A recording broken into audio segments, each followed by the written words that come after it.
कल हमने आपको यूक्रेन के राष्ट्रपति ज़ेलेंस्की के बारे में बताया था और आपको ये बताया था कि कैसे ज़ेलेंस्की एक बहुत मशहूर एक्टर हैं, एक बहुत ही मशहूर कॉमेडियन हैं और उनकी फिल्में और उनकी जो टीवी सीरीज आती हैं उन्हें रशिया में भी देखा जाता है, वो रशिया में भी बहुत लोकप्रिय हैं।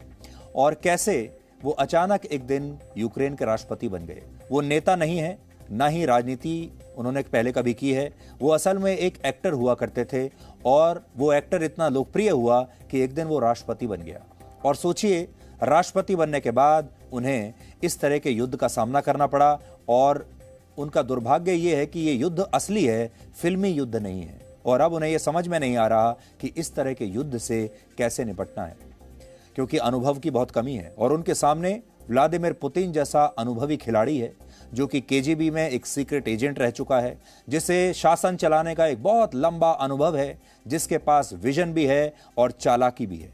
अब आप ये देखिए कि पिछले 24 घंटे में यूक्रेन के राष्ट्रपति ज़ेलेंस्की क्या कर रहे हैं। पहली बड़ी बात तो ये है कि ज़ेलेंस्की अब खुद एक बंकर में छिपे हुए हैं, क्योंकि सबसे बड़ी बात यह है कि उन्हें अपनी जान बचानी है। और पिछले 24 घंटों में उनका पहनावा देखिए, ये दो तस्वीरें देखिए, 24 घंटों में उनका पहनावा कैसे बदला है। कल जब वो रशिया के हमले के बाद प्रेस कॉन्फ्रेंस करने आए तो उन्होंने फॉर्मल सूट पहना हुआ था, लेकिन आज जब वो प्रेस कॉन्फ्रेंस करने के लिए आए तो वो बहुत ही कैजुअल अटायर में थे, एक टी शर्ट में थे।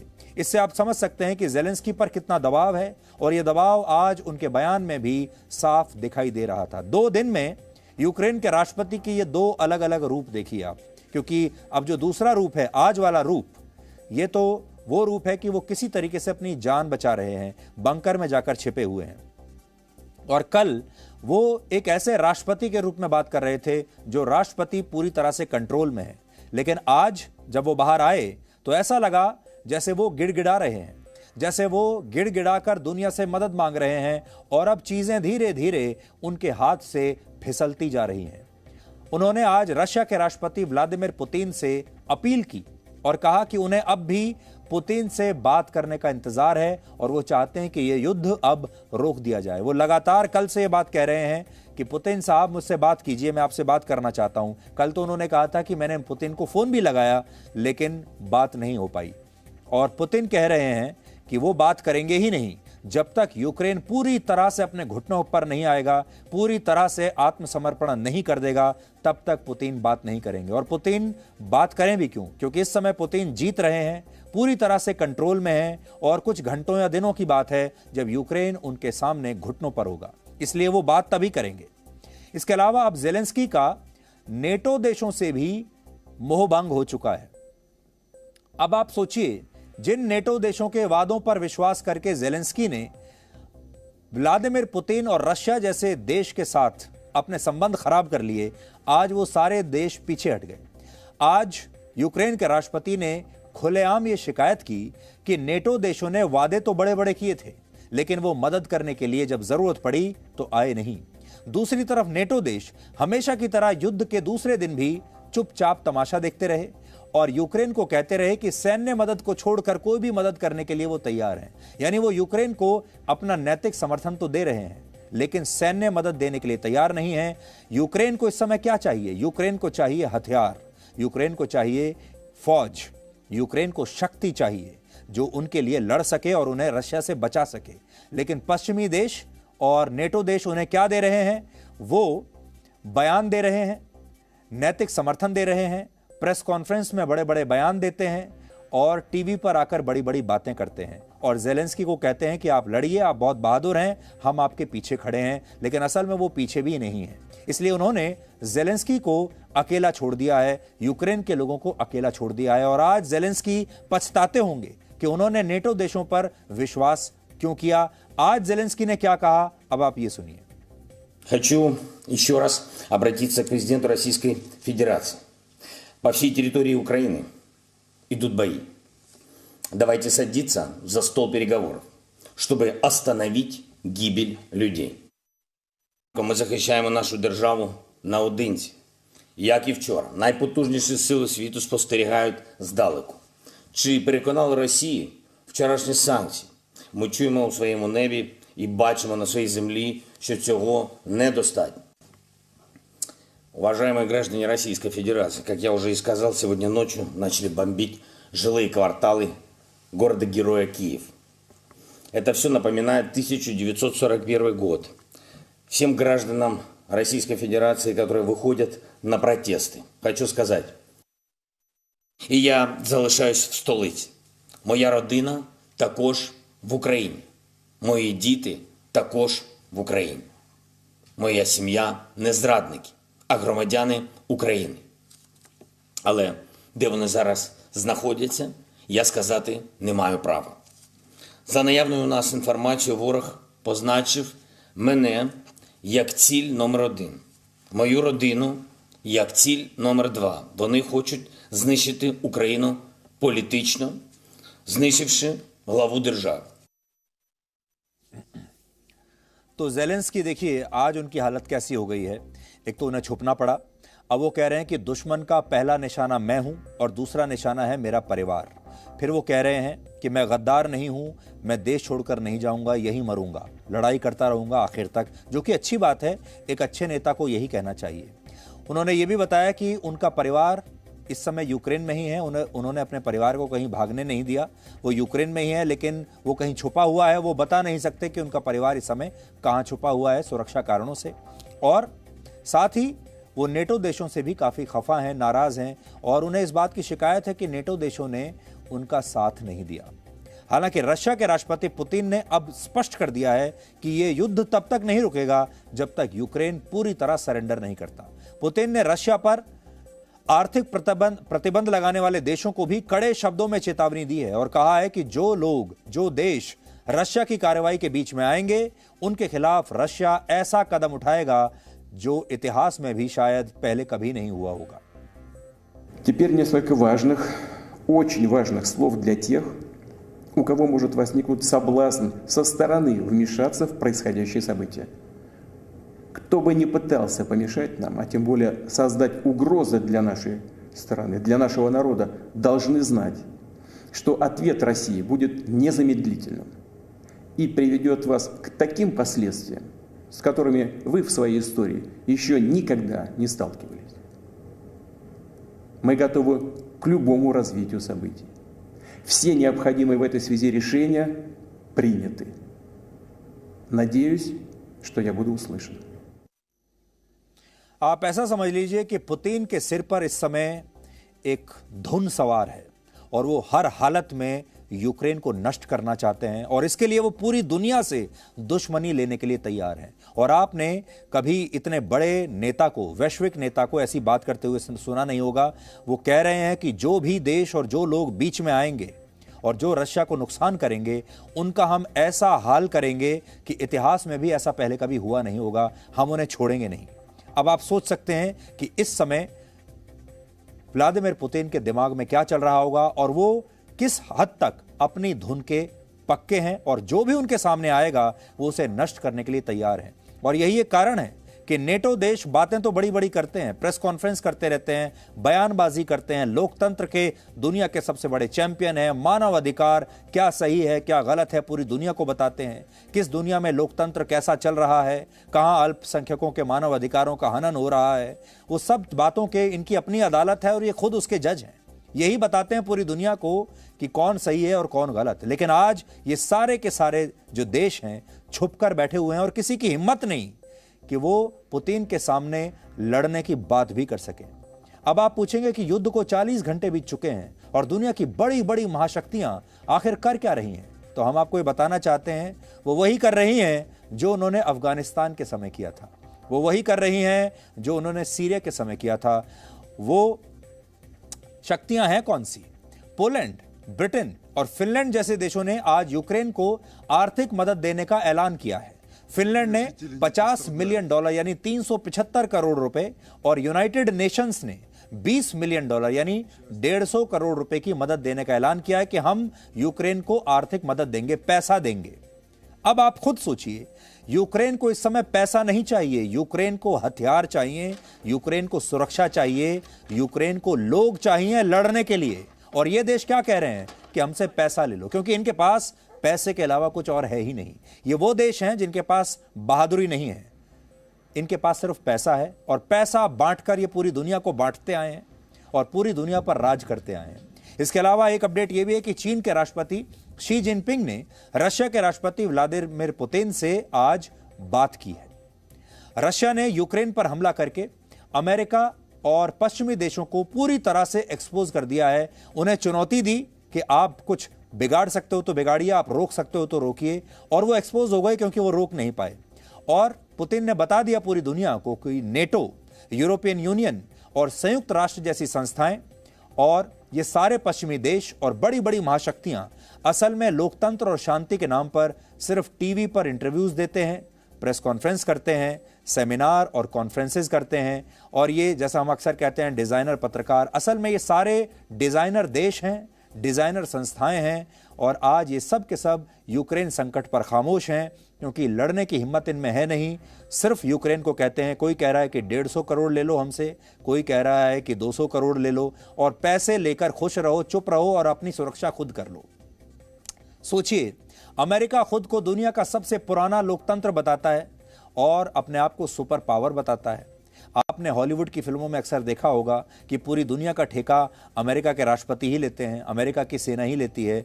जब पृथ्वी पर एलियंस भी हमला कर देते हैं तो भी सुरक्षा करने के लिए पूरी दुनिया की अमेरिका की सेना आती है और सारी रणनीति इसी व्हाइट हाउस में बनती है और अमेरिका के राष्ट्रपति पूरी दुनिया को बचाते हैं। लेकिन ये सब फिल्मों में होता है।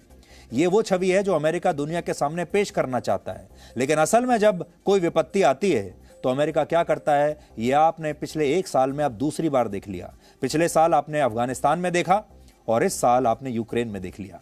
संयुक्त राष्ट्र जैसी संस्था दुनिया के 800 करोड़ लोगों के मानव अधिकारों की रक्षा की बात करती है। नेटो शांति और सहयोग की बातें करता है। यूरोपियन यूनियन खुद को लोकतंत्र का इतना बड़ा चैंपियन बताता है। इन सब देशों और संस्थाओं ने अब तक यूक्रेन के लिए क्या किया है, ये आज आप खुद देख रहे हैं। इन देशों ने रशिया पर आर्थिक प्रतिबंध तो लगाए हैं, लेकिन वो प्रतिबंध ऐसे हैं जिनका कोई मतलब ही नहीं है, जिनका कोई महत्व नहीं है। रशिया का कुछ नहीं बिगाड़ पाएंगे। ये केवल हाथी के दिखाने वाले दांत की तरह हैं कि दिखा तो दिए लेकिन उससे होने वाला कुछ नहीं है और रशिया को कोई फर्क भी नहीं पड़ेगा। आज आपको इन पश्चिमी देशों और इन बड़ी बड़ी संस्थाओं का असली चरित्र भी पता होना चाहिए। बड़ा अच्छा मौका है आज इन्हें एक्सपोज करने का। सबसे पहले आपको नेटो के बारे में बताते हैं। वो नेटो देश, वो नेटो जिस पर विश्वास करके यूक्रेन की आज यह हालत हो गई। वर्ष 1991 में जब सोवियत संघ का विघटन हुआ तब नेटो ने रशिया से यह वादा किया था कि अगर वो वॉर्सो पैक्ट के समझौते को समाप्त कर दे तो नेटो भविष्य में कभी भी पूर्वी यूरोप के इन देशों को अपने सैन्य संगठन में शामिल नहीं करेगा जो पहले सोवियत संघ का हिस्सा हुआ करते थे। अब वॉर्सो पैक्ट है क्या? वॉर्सो पैक्ट नेटो की तरह ही सोवियत संघ और पूर्वी यूरोप के देशों का एक मिलिट्री अलायंस हुआ करता था। लेकिन इसके बावजूद रशिया ने 1991 के विघटन के बाद इस पैक्ट को खत्म कर दिया और यह उम्मीद जताई कि नेटो भी अब अपने वादे को पूरा करेगा। लेकिन नेटो ने कभी भी अपने वादे पर अमल नहीं किया, बल्कि उसने एस्टोनिया, लातविया, पोलैंड और रोमानिया जैसे देशों को अलग अलग समय पर नेटो का सदस्य देश बना लिया जो एक समय वॉर्सो पैक्ट के तहत सोवियत संघ का हिस्सा थे। यानी नेटो ने अब तक केवल विश्वासघात किया है रशिया के साथ। और आज यूक्रेन और रशिया के बीच जो युद्ध हो रहा है उसकी जड़ में भी यही कारण है। इसी तरह वर्ष 2003 में नेटो ने जॉर्जिया को यह वादा किया था कि वो भविष्य में नेटो का सदस्य देश बन जाएगा। नेटो ने तो अपना वादा पूरा नहीं किया, लेकिन इससे रशिया और जॉर्जिया के संबंध बिगड़ गए और 2008 में रशिया ने जॉर्जिया के 3 टुकड़े कर दिए। वही हाल किया 2008 में जो आज रशिया यूक्रेन का कर रहा है। नेटो की तरह अमेरिका और ब्रिटेन जैसे जो डिजाइनर देश हैं, जो लोकतंत्र और शांति की बड़ी बड़ी दुकानें चलाते हैं, असल में अमेरिका, यूनाइटेड नेशंस, पश्चिमी देश, यूरोपीय यूनियन, इन सब ने शांति की बड़ी बड़ी दुकानें खोली हुई हैं। और ये हर जगह, हर देश में शांति के नाम पर प्रवेश करते हैं, पहले ये कहते हुए कि हम वहां पर शांति स्थापित करेंगे। अपनी सेना को वहां पर भेज देते हैं, जो सेना वहां उस देश को नष्ट कर देती है। लेकिन उस सेना को जानते हैं क्या कहते हैं? उसे कहते हैं शांति सेना या पीस कीपिंग फोर्स। लेकिन जब जब इस तरह के संघर्ष हुए हैं, जैसा आज आपको देखने को मिल रहा है, इन देशों ने पीठ दिखाने के अलावा कुछ नहीं किया। आपको याद होगा अफगानिस्तान में भी ये देश ऐसे ही भाग खड़े हुए थे। उदाहरण के लिए वर्ष 1994 में जब बुडापेस्ट मेमोरेंडम पर साइन हुए, उसके तहत अमेरिका और ब्रिटेन ने यूक्रेन से यह वादा किया था कि अगर यूक्रेन ने अपने परमाणु हथियार नष्ट कर दिए तो ऐसी स्थिति में कोई भी देश अगर उस पर हमला करेगा तो ये उसकी रक्षा करेंगे। उस समय यूक्रेन दुनिया की तीसरी सबसे बड़ी परमाणु शक्ति था। यह बात आज आपको बहुत ध्यान से सुननी चाहिए। उस जमाने में यूक्रेन परमाणु शक्ति से लैस था, दुनिया की तीसरी सबसे बड़ी परमाणु शक्ति था। यानी सोवियत संघ के विघटन के बाद यूक्रेन को विरासत में सैकड़ों परमाणु हथियार मिले थे। लेकिन बुडापेस्ट मेमोरेंडम के बाद यूक्रेन अमेरिका और ब्रिटेन के प्रभाव में आ गया, शांति की झूठी बातों में आ गया और उसने अपने सभी परमाणु हथियारों को नष्ट कर दिया। और यह उसकी सबसे बड़ी गलती थी। और देखिए, दुर्भाग्यवश ऐसा करके उसे कुछ हासिल नहीं हुआ। उस समय अगर यूक्रेन ने सही फैसला किया होता और अपने परमाणु हथियार अमेरिका और ब्रिटेन के कहने पर नष्ट ना किए होते तो शायद युद्ध की मौजूदा स्थिति बिल्कुल अलग होती और यूक्रेन बहुत आत्मविश्वास के साथ आज अपना बचाव कर पाता। क्योंकि अगर यूक्रेन के पास आज परमाणु हथियार होते तो रशिया की इतनी हिम्मत नहीं होती, किसी देश की इतनी हिम्मत नहीं होती कि वो उस पर हमला बोल सके। लेकिन यूक्रेन तो अपने परमाणु हथियार पहले ही नष्ट कर चुका है, आज उसके पास कुछ नहीं है। और अब आप सोचिए, रशिया ने उस पर हमला कर दिया और जिन लोगों ने बचाने का वादा किया था वो लोग डर के भाग गए और उन्होंने परमाणु हथियार भी नष्ट करवा दिए। नेटो और पश्चिमी देशों की तरह यूरोपियन यूनियन भी एक ऐसा संघ है जो नैतिक मूल्यों की तो बड़ी बड़ी बातें करता है, लोकतंत्र और संवैधानिक व्यवस्था पर भारत जैसे देशों को लेक्चर देता है। लेकिन असल में यह संघ एक टूथलेस बॉडी की तरह है जिसके दांत ही नहीं है। यूरोपियन यूनियन यूरोप के देशों का सबसे बड़ा संगठन है, लेकिन जब विपत्ति आती है तो यह यूरोपियन यूनियन अमेरिका की तरफ देखने लगता है और अमेरिका इस बात का इंतजार करता है कि यूरोपियन यूनियन कुछ करेगा। यानी शांति और लोकतंत्र के नाम पर यह संगठन दुनिया का एक तरह से मजाक बनाते हैं और जब आग ठंडी हो जाती है तो कहते हैं कि वो इस आग को बुझाने के लिए अब बिल्कुल तैयार है। संयुक्त राष्ट्र का इतिहास भी इसी तरह के दोहरे मापदंडों से भरा पड़ा है। वर्ष 1960 से 2015 के बीच दुनिया के अलग अलग कोनों में छोटे बड़े 170 से ज्यादा युद्ध लड़े जा चुके हैं। दुनिया के 7 से ज्यादा देशों में इस समय गृह युद्ध चल रहा है, उस जैसे हालात हैं। इनमें सीरिया, यमन और लेबनान जैसे देशों में स्थिति बहुत ही खराब है। म्यांमार में पिछले 3 महीनों के सैन्य शासन में सैकड़ों लोगों की हत्या हो चुकी है। इजराइल और फिलिस्तीनियों के आतंकवादी संगठन हमास के बीच खूनी संघर्ष अब भी जारी है। चीन ताइवान की संप्रभुता को लगातार चुनौती दे रहा है। भारत के साथ चीन का सीमा विवाद इस समय भी चल रहा है। लेकिन इस सब के बावजूद आज तक किसी भी विषय में संयुक्त राष्ट्र कोई प्रभावी फैसला नहीं ले पाया। संयुक्त राष्ट्र ने इनमें से किसी भी समस्या को सुलझाने में वो नाकाम रहा है। और संयुक्त राष्ट्र की निष्क्रियता को आप इस बात से समझ सकते हैं कि आज अफगानिस्तान की तालिबान सरकार का प्रधानमंत्री मुल्ला मोहम्मद हसन अखुंद है और ये वो आतंकवादी है जिसका नाम संयुक्त राष्ट्र की घोषित आतंकवादियों की सूची में है। लेकिन इसके बावजूद आज ये खुलेआम अफगानिस्तान की सरकार चला रहा है और संयुक्त राष्ट्र इसका कुछ नहीं बिगाड़ पाया। एक और मजाक आज अफगानिस्तान ने भी किया है। आज अफगानिस्तान की इसी तालिबान सरकार ने एक बयान जारी किया है और वो बयान एक मजाक की तरह है। तालिबान की सरकार कह रही है कि वो हिंसा के खिलाफ है और उसने दोनों देशों से यानी यूक्रेन और रशिया दोनों से अपील की है कि वो इस तरह के संघर्ष को बंद करे, हिंसा को बंद करे और शांति से आपसी बातचीत के तहत इस समस्या को सुलझा ले, क्योंकि अफगानिस्तान की सरकार शांति के लिए काम करना चाहती है और वो बातचीत में विश्वास करती है। सोचिए, इससे बड़ा मजाक और क्या हो सकता है। आज दुनिया के अलग अलग देशों में इस युद्ध को रोकने के लिए विरोध प्रदर्शन हुए। आपको आज ये तस्वीर भी देखनी चाहिए। Stop their war! Stop their war! Stop their war! Stop their war! Stop their war! Stop their war!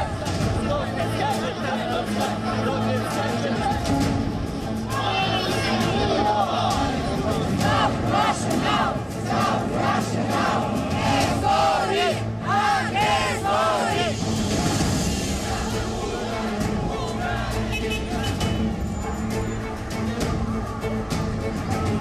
Russian aggression! Stop Russian aggression! USA celebrates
तो दुनिया भर के लोग परेशान तो हैं, वो यूक्रेन के लोगों के साथ हमदर्दी रखते हैं, वो चाहते हैं कि ये युद्ध किसी तरह से रुक जाए, लेकिन ये बड़े बड़े नेताओं की महत्वाकांक्षाओं का युद्ध है और बड़े बड़े नेताओं की, बड़े बड़े देशों की जो महत्वाकांक्षाएं होती हैं वो भी बहुत बड़ी होती हैं और उसमें आम लोगों की मर्जी के लिए कोई जगह नहीं होती। अब दो पक्ष आपको दिखाई दे रहे हैं। एक तरफ पुतिन है जिसके पास मिसाइल हैं, बड़े बड़े हथियार हैं, टैंक्स हैं, और दूसरी तरफ पश्चिमी देश हैं जो इन मिसाइलों का सामना खोखले शब्दों से कर रहे हैं। असल में ये जो पूरी दुनिया चलती है ये राजनीति से चलती है। हर देश की अपनी राजनीति होती है और फिर दुनिया की अपनी राजनीति होती है, और राजनीति करने के अलग अलग माध्यम होते हैं। राजनीति कैसे होती है?